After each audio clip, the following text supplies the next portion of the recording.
Bonne fête de Pentecôte.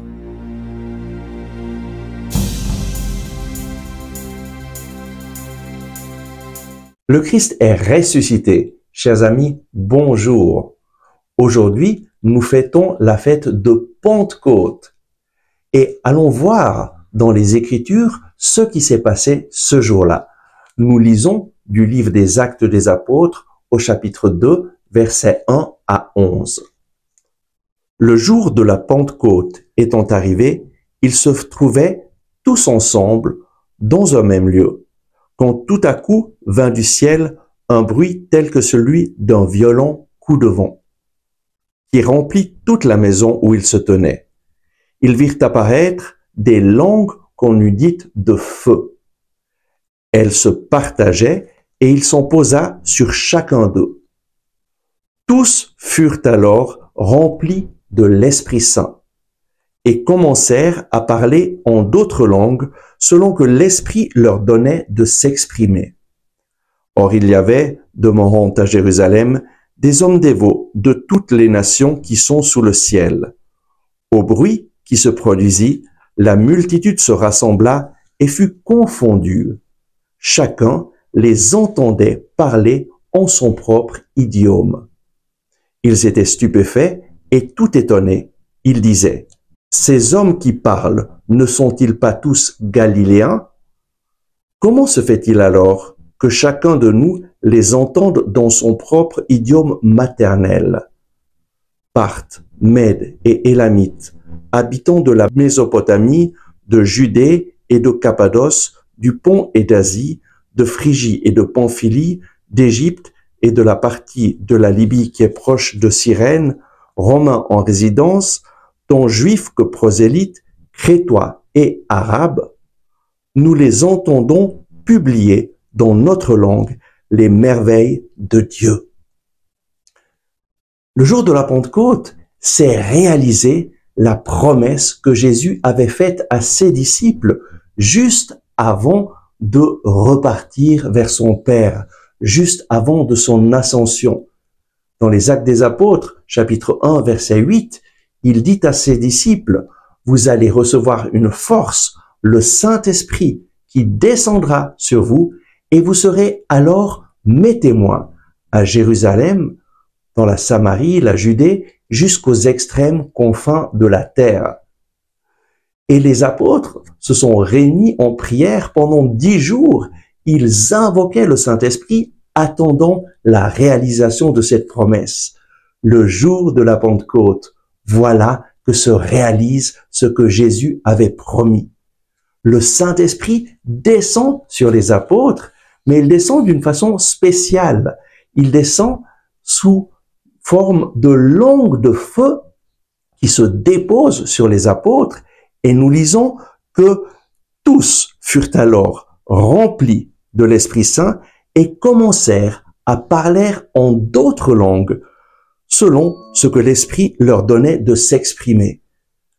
Et les gens qui venaient d'autres régions, attirés par le bruit, arrivent et entendent des apôtres parler. Un crétois entend un des apôtres parler en crétois, un Mède entend un autre apôtre parler en Mède, et ils sont surpris. Comment est-ce possible? Qu'est-ce qu'il se passe? Le Seigneur a donné aux apôtres le don des langues pour évangéliser, pour proclamer les merveilles de Dieu. Le Saint-Esprit nous est donné pour que nous devenions des témoins de Jésus vivant, ressuscité. Et en ce moment-là, les apôtres, sans vraiment se rendre compte de ce qui se passait, sont devenus des témoins pour des gens d'autres langues qui les entendaient parler dans leur propre langue. Le même don du Saint-Esprit nous est donné aujourd'hui. Nous pouvons l'accueillir ou nous pouvons dire: non, c'est pas pour moi. En fait, beaucoup de personnes aussi se moquaient des apôtres ce jour-là et ils disaient: ils sont pleins de vin doux. Ils ne savent pas ce qu'ils disent. Ils disent du charabia. Pourquoi? Parce que ils ne comprenaient pas ce que les apôtres disaient. Certaines personnes présentes ont eu cette grâce exceptionnelle d'entendre les apôtres glorifier Dieu dans leur propre langue. Et c'est ça le don des langues qu'on appelle la xénolalie. Une autre forme du don des langues, qui est la glossolalie, est ce charabia. On ne sait pas vraiment ce qu'on dit et personne ne comprend, mais on est en train de glorifier Dieu. Et cela, c'est ce qui s'est passé le jour de Pentecôte, mais qui continue à se passer et qui se manifeste dans le temps et dans l'Église. Actuellement, il y a des centaines de millions de chrétiens charismatiques qui parlent en langue dans le monde. Et il y en a dans l'Église catholique, il y en a dans les églises protestantes, il y en a dans les églises orthodoxes, il y en a un peu dans toutes les églises, car le Saint-Esprit descend pour donner son don précieux. Peut-être que vous dites, mais moi je suis pas convaincu que ce soit catholique. Écoutons donc ce que Sainte Thérèse d'Avila nous dit à ce sujet. Notre Seigneur donne parfois à notre âme des sentiments de jubilation et une étrange prière qu'on ne comprend pas.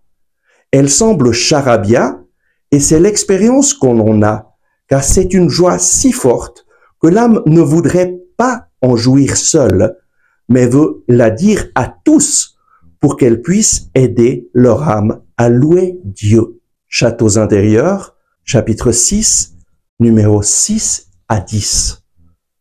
Et oui, le Saint-Esprit était présent dans la vie de Sainte Thérèse d'Avila et il continue à être présent dans nos vies. Décide aujourd'hui, en ce jour de Pentecôte, d'ouvrir ton cœur et d'accueillir le don du Seigneur. Le Seigneur vient aujourd'hui. Nous avons tous besoin du Saint-Esprit pour connaître Jésus personnellement, pour connaître notre Père qui est aux cieux. Nous avons besoin du Saint-Esprit pour comprendre la parole de Dieu. Alors, disons ensemble, viens Saint-Esprit, j'ai besoin de toi. Invoquons le Saint-Esprit ensemble afin qu'il vienne nous visiter aujourd'hui. Je t'invite à prier avec moi et à lui dire, viens Saint-Esprit, j'ai besoin de toi.